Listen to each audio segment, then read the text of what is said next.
and Bethany Mandel now joins me. Hello, Bethany. Hi, how are you? Good. I have two things to talk about with you: the nation's report card, and tariffs for national security purposes. Let's go in reverse order.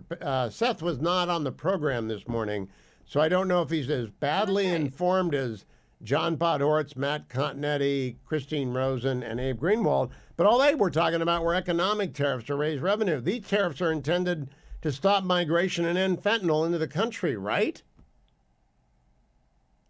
So I did not listen to today's podcast, but I think that there is a uniformity to the editorial beliefs of the commentary squad. I am married to one of the commentary squads, so I will tread lightly. But yeah, I don't agree.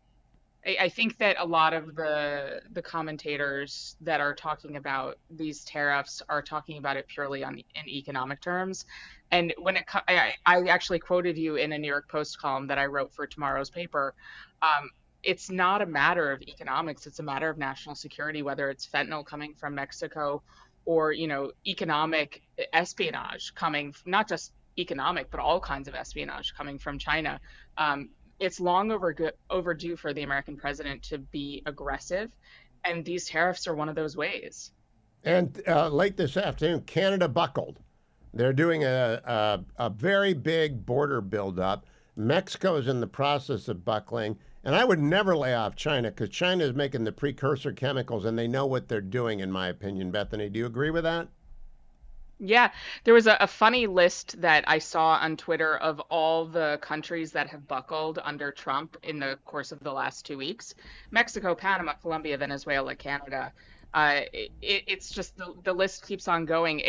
They don't seem to understand, and this is something that I try find truly perplexing because it's not like Donald Trump is a new figure on the scene.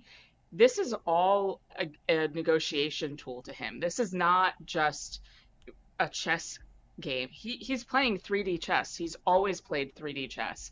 And I don't understand. I That's why when I saw all of these tariff conversations, I thought to myself, I wonder what the real objective is here because it's not tariffs. No, we're not going to raise that much money from Canada or Mexico, and we might hurt some of our consumers. But I know people who've lost their children to fentanyl. I also, Hmm. when I was running the Nixon Library, whenever we had a guest speaker arrive, the Moms Against Fentanyl would be in the parking lot to try and get someone to pay attention to fentanyl. It's not the opioid crisis. It's not the Sacklers. They're bad people. They've gotten punished. They're bankrupt. That was OxyContin. This is different. This is putting fentanyl into everything that kids like to try once. But as the First Lady of Virginia says, one pill can kill if you got fentanyl in it. Yeah. So this is, I think, part of, and this is a conversation you would have to have with Selena to like really get into the depths of it. Um, this is part of the problem with having people in power, both in the media and also in government, who are come from a point of privilege. They don't have a Facebook feed that, when a bad batch hits their hometown, they see obituaries. That's how I grew up. I grew up literally in a trailer park, and there were two periods a couple years ago where I knew a bad batch had hit my hometown because I saw half a dozen obituaries scroll through my Facebook feed over the course of 2 weeks. This is something that has been impacting normal America for a long time, and the media have completely checked out. The rich privileged class that run the Democratic Party out of the same 20 cities in America, Martha's Vineyard, New York City, LA, Upper West Side of Manhattan, though, they don't seem to understand that this has been the reality for normal America for the last 15 years. It's funny that you should mention that because I do get the obituaries from the Warren Tribune Chronicle, my hometown. And it is Catholic practice to pray for the dead. So I try and say a little prayer. They're mostly older than I am by 10 or 15 years, sometimes 20 or 30 years. But when I see a 22-year-old or 25-year-old, inevitably, they don't tell you cause of death, but you're thinking OD. And that is in Fentanyl Alley. And J.D. Vance knows about this. Yep. And I'm glad that Trump is doing this. And I hope they bomb the cartels. I really do. Now, Hmm. Bethany, I want to switch to moms at war. First of all, this is your new Substack. and tell people about it and whether there's a podcast, because I'm going to transition to the nation's report card after you tell about people about this. Yeah, so it's the momwars.substack.com, starting as a Substack, and we're going to be moving into a podcast in the next week or two. And basically, Cara Kennedy and I saw an opening in the marketplace of the fact that there's not normal mom conversations happening. There's not normal relationship conversations happening. On the far right, there's this sort of deification of trad wives. And on the left, there's the David Hoggs of the world who say, I'm not going to have kids because I want to drive a Porsche. There is a middle road, and we need to be speaking to Americans who have kids, who want kids, who think that they're a blessing. But there is not a lot of content out there for us, normies. And it goes into the expert sphere too. So many parenting experts are so anxious and so paralyzed by that anxiety that they're giving bonkers advice.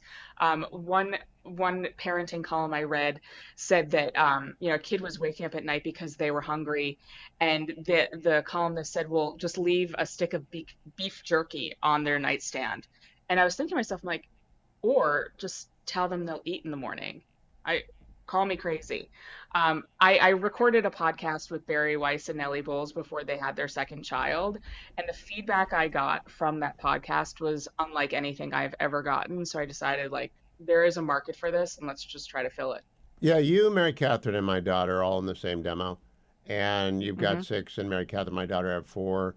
And they keep citing Emily Oster to me, but it's not something I can consume. So I told my daughter we're going to do a couple of long conversations for podcasts about grandfather, daughter, or grandfather, mom, and because things are different now than when I was raising kids. And Yeah. I really don't have any advice to give anyone because it's different, right? It's completely different. But I think what you're about to do is long overdue. Let me set the stage for part two. Mary Catherine and Vic were talking on Getting Hammered about the nation's report card, and it's called nationsreportcard.gov. And Department of Education does it. I'll run down the stats for the benefit of those people who didn't hear this.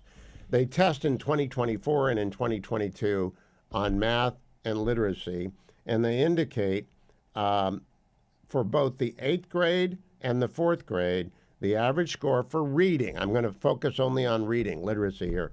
For the fourth grade, the average score went down, the 10th percentile went down, the 25th percentile went down, the 50th percentile went down, the 75th percentile went down, and there was no significant difference for the 90th percentile, which means they're illiterate anyway.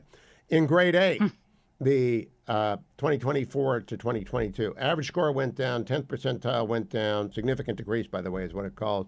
Significant decrease for the 25th percentile, significant decrease for the 50th percentile, no significant difference in the 75th and the 90th percentile. So the functionally illiterate kids in the 8th grade didn't get any better either, and everyone else got worse. Bethany, I think this is a crisis, and I'll talk to you after the break. So I'm back with Bethany Mandel between the breaks that are on the air. Bethany, did you know about those scores?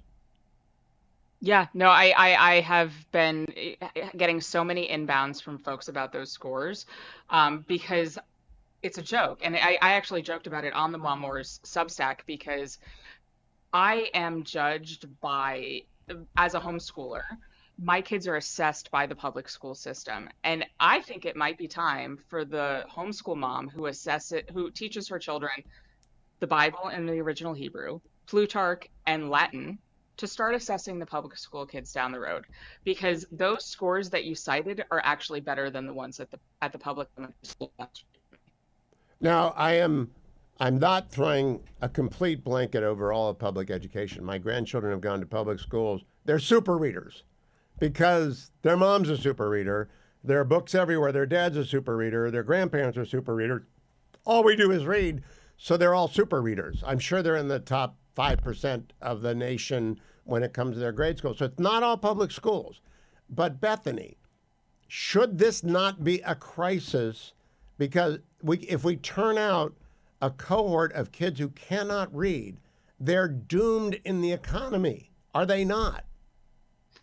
Everywhere, and that's the thing that was so frustrating during COVID, was because we were teaching a subset of kids how to read, kindergarten, first, second, who were trying to do that on Zoom, who were trying to do that behind masks and learning from teachers who were wearing masks. That result of you can't sound out a word because, first of all, they're not teaching phonics, but now they can't read anyway. That result is they can't understand a history textbook. They can't understand a science textbook. That ensures their failure across the board.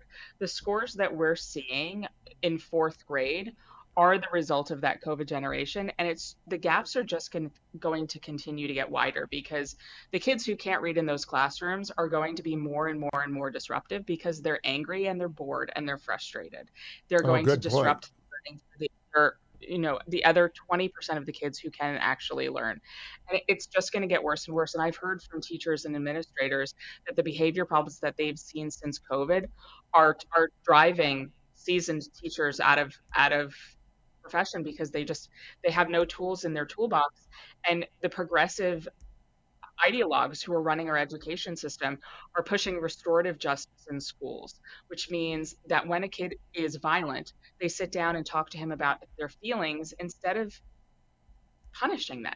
That is I mean, this is part of why we started the Mom Wars, because this gentle parenting nonsense where you can't dare discipline a child has bled into the school districts. And now kids aren't being disciplined and have, boundaries or guardrails in any portion of their Now, lives. my daughter-in-law retired from teaching concurrent with the birth of my son and hers first child, and I don't know what number grandchild it is for me, but it's a big one. And she just said the kids have gone feral, and she had been Hmm. a teacher for 8 years. Nine, I said Yep. can't do it. Not going to do it. Wouldn't be prudent. If she comes back, she'll come back in the Catholic system. Stand by, Bethany. I have a suggestion on what to do. I want to know what you think. Cold. Be right back with Bethany Mandel. Welcome back, America. I'm Hugh Hewitt. Bethany Mandel was kind enough to talk to me during the break. We'll put it all on my YouTube channel. I think you should send it to every mom. Bethany, spell slowly where people can find your Substack. The MOMWARS.substack.com. The momwars.substack.com. And you will have a podcast soon. Yep. Hopefully All in the right. next week or two. So if I were looking at these numbers, and they're awful for fourth grade, because the fourth grade teacher that my daughter had, who was brilliant, August, if you're listening, we love you, said to us in a parent teacher conference, good news is your daughter's a great reader. Grades 1 through 3, you learn to read so that you can read to learn. Grades 4 through ever. And that grade 1 2 3 number, it's so stunning how badly they're reading in fourth grade. I would immediately test every kid in the public school system and resegregate them within age bands. You don't want an eighth grader with a second grader, but sixth, seventh, eighth, 4, 5, 6, 1 2 3. I would resegregate every classroom for as much reading as they need until they can read. If they can't read, and I would also fire everyone in the school that's not teaching reading, except the janitors. They got to keep it clean. But I don't want guidance counselors. I don't want a librarian. I want reading classes like around the clock. If you can't read, you cannot be part of an advanced economy. Am I crazy? I mean, they also need to have conversations with parents. This was a frustration during COVID of mine that they decided to just throw every kid on a screen instead of interfacing with every single family. And obviously that's more work, but they would have been, more successful in the long term to sit down and say, what kind of work are you equipped to do with your kid? How can we Oh, do good more? point. I don't want kids to see reading as drudgery and something that they're being subjected to. So I wouldn't want it to be that rigorous, but I want them to want to read. I want to give them that joy of learning again. And right now in the classrooms, they have to split it up and make smaller groups so that kids who are excelling can excel, and the kids who need extra help get that extra help. I have a friend, Sarah, she teaches third grade in Tennessee, and they weren't closed that long during COVID, and yet she said that in her third grade classroom last year, she had students who couldn't read CVC words. That's consonant, vowel, consonant. Bob, cat, dog. They couldn't read those words. I have a kindergartner who started her kindergarten year being able to read those words. That's how it should be. And honestly, it's an indictment of our school system, but it's also an indictment of parents in our society because this is a nationwide crisis and there's a lot of bad guys here. Oh, there are, and I'm giving an amnesty from Hugh Land. I don't want to score points. I really don't. I just want kids to be able to read. And to do that, we have to shake up the system. Part two, everyone should be going to school year round for 3 or 4 years. We can't afford the summer breaks. And I don't care what your teacher's union contract is, it's a national emergency. I don't know if you take a month off. My kids always went to year round school, K through 8. So they got 4 breaks at 3 weeks a year, and that was great. But public school, by the way. I'm just curious, do you think we got to break the mold in a lot of significant ways because it's broken? I mean, that requires a willingness to innovate that I don't think exists in the public school system as it is.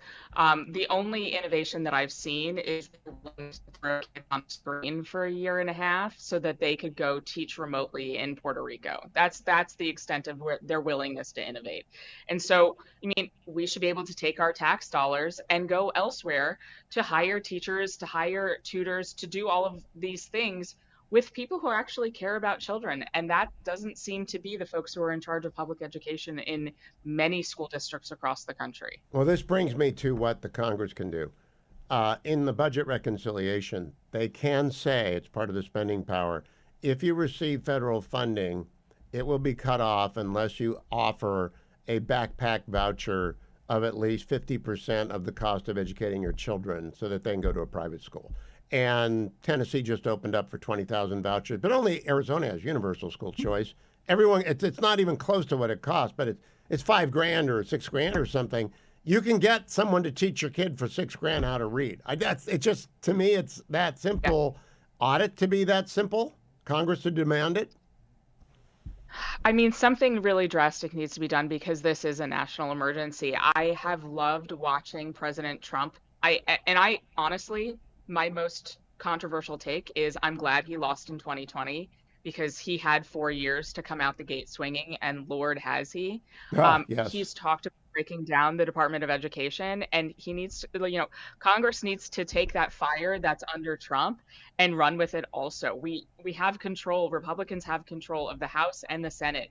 You have no excuses. Go for it, friends. And what do you say as a mom to a child who is not reading well and is in a not so good public school that doesn't seem to care? What's the mom wars advice? Sit on my lap and let's read a book. Let's keep reading together. Build a library, go to the library, and it is your job to sit with your kid and read to them and make it fun. But, this is your job as a parent to make sure that they don't come out of their schooling without a love of reading and without the ability to read. I want to end it there. I can't do better than that. Bethany Mandel, themomwars.substack.com. Podcast coming to you soon. Thank you for coming early and staying along, Bethany. I really appreciate it. Thanks, Hugh.